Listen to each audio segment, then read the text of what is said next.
lo que es el camino a la victoria. En realidad, todos deseamos tener éxito en la vida. Todos queremos hacer y lograr cosas.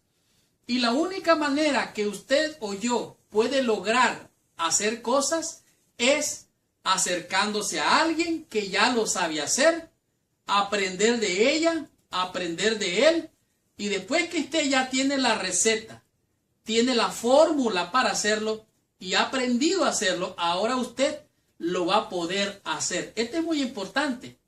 Aplíquelo todo en la vida. ¿Quiere aprender a cantar? Acérquese a alguien que sabe cantar. ¿Quiere aprender a tocar piano? Acérquese a alguien que sabe tocar piano. ¿Quiere aprender a manejar? Acérquese a alguien que sabe manejar. Fíjese cómo lo hace, aprenda cómo lo hace y se va a dar cuenta que usted va a lograr aprender y va a hacer lo que quiere hacer. De esto es lo que está hablando de manera figurada en este día de la lección. Dice aquí el camino a la victoria. Aunque siempre se libra un conflicto interior entre la carne y el espíritu, el corazón de cada creyente, y en el corazón de cada creyente, la vida cristiana no necesita estar dominada por el fracaso y el pecado. ¿Qué quiere decir esto? Bueno, Cristo ya hizo todo para que usted y yo tengamos victoria. El problema está en nosotros, que fallamos en seguir sus pisadas. El problema está en nosotros, que no logramos aprender, y peor aún, no hemos desaprendido lo que hemos mal aprendido. En otras palabras, como dice la Escritura, tenemos que dejar de hacer lo malo y aprender a hacer lo bueno. Y la tercera enseñanza que me deja en este día de la lección es crucificar el yo. De tal manera que en este día de la lección nos presenta las claves para tener una vida victoriosa. Y se refiere a lo que es en Gálatas capítulo 5, del 16 al 26, donde muestra las obras de la carne, las contrasta con los frutos del Espíritu, y aquí nos dice la clave. Por lo menos dice aquí, Gálatas 5 dice que tiene 5 verbos que son la clave para lograr. Uno de estos verbos es andar. Cuando usted dice, esto significa andar alrededor o seguir. El famoso filósofo Aristóteles dice aquí, tuvo un tiempo que tuvo gente que lo seguía, y a estos seguidores les llamaban los peripatéticos. ¿Por qué? Porque lo seguían donde quiera él iba. O sea, eran prácticamente sus discípulos. Y el verbo está en tiempo presente. Esto significa, no es que usted va a andar hoy y mañana no. Va a andar esta semana y la otra semana no. O va a andar solo el sábado y el resto de la semana no. Significa andar. Andar es andar, seguir permanentemente. Es como quien dice un mandato militar, que le dice, tiene que seguir. Es como quien dice, formarse en una fila y seguir las instrucciones. Es muy interesante aquí porque nos presenta lo que es la experiencia de la vida cristiana, que es continua. Es como un mandato, andar en el Espíritu. Este es el otro, andar en el Espíritu. Es como tomar una decisión.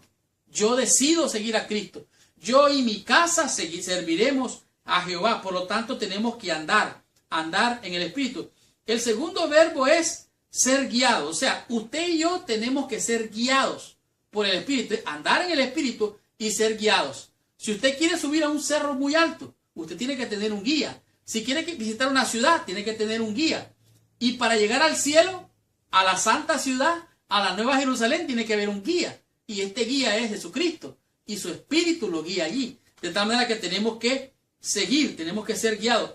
Esto sugiere, dice también, que debemos permitir que el Espíritu nos guíe a donde deberíamos de ir. Nosotros tenemos que aprender y desaprender. No nos toca a nosotros guiar, sino que debemos de aprender a ser guiados. Debemos de dejarnos guiar. La otra fórmula es, o el otro secreto, es el vivir. O sea, usted tiene que vivir en el Espíritu. Tiene que pensar en el Espíritu. Tiene que respirar en el Espíritu. Tiene que asociar todo con la vida de fe. Cómo Dios lo está guiando. Y le aseguro, usted abre los ojos de la fe y va a ver maravillas. Usted va a ver al diablo mismo que se va a arrodillar, reprendido como lo hizo Cristo allá con los gadarenos. De tal manera que hay poder en el nombre de Jesús. Hay poder en su Espíritu. Hay poder en su palabra. Hay poder en su Espíritu. Y cuando usted es guiado, usted sigue y usted aprende, realmente usted va a lograr grandes victorias. Le puedo contar muchos testimonios. En esta semana me pasó algo interesante que yo jamás me lo pude imaginar. Solo estuve orando, creyendo, confiando en el Señor. Y el Señor me puso gente, me llevó a lugares, me llamó gente que yo no esperaba. Pero es que el Señor estaba haciendo la obra que yo no podía entender. Por eso nos llama a vivir. La experiencia del nuevo nacimiento debe renovarse a diario. Esto es como dice la Biblia. Nuevas son cada mañana tu misericordia. Todos los días es vivir, vivir, vivir en Cristo. Por eso el apóstol Pablo dice, todo lo tengo por basura. ¿Por qué? Por alcanzar. ¿Por qué? Para vivir para mí, dice el apóstol Pablo. El vivir para mí es Cristo. La palabra traducida como andemos es diferente del versículo 16.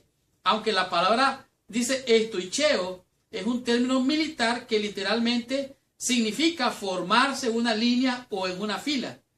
La otra palabra que se utiliza aquí, el otro verbo es el verbo crucificar. Recuerda que los que andan con el Señor, los que siguen al Señor, han crucificado la carne. Pero déjeme decirle una cosa, usted no se puede sacrificar a usted mismo. Porque si usted se clava un clavo aquí, ¿quién le clava la otra mano? ¿Quién le clava los pies? Por lo tanto, usted no puede ser crucificado. Por eso el apóstol Pablo decía, con Cristo estoy juntamente crucificado. Eso es negarse a uno mismo. Y esa es una obra gloriosa del Espíritu Santo. Por lo tanto, tenemos que ser crucificados. Aquí tenemos ya 4 verbos. Y para terminar, quiero leerles esto.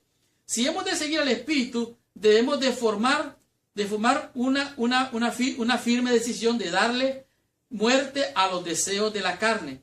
Crucificarnos la carne al alimentar nuestra vida espiritual y hacer morir de hambre los deseos de la carne. Hemos de pensar, hemos de hablar y hacer lo que el Espíritu nos enseña, lo que el Espíritu nos está mostrando. Esto es el camino a la victoria. Ahí está el secreto, ahí está la clave de lograr la victoria. Por lo tanto, no es lo que yo tengo que hacer. Yo tengo que guardar los mandamientos, tengo que hacer aquí, tengo que hacer allá. No, eso no es así. Usted debe decir mejor, yo quiero. Por ejemplo, si usted tiene una deuda, se le va a hacer difícil pagar esa deuda. Si usted dice, yo tengo que pagar esa deuda, mejor diga, yo quiero pagar esa deuda. Su mente lo va a escuchar y su corazón va a responder. Dice, yo quiero, él quiere. Quiero servir al Señor. Quiero lograr la victoria. Deseo que el Señor me guíe. Deseo aprender, seguir sus pisadas, caminar con Él, pasar el proceso de aprendizaje para poder obtener la victoria. Y este nos va a llevar el camino a la victoria.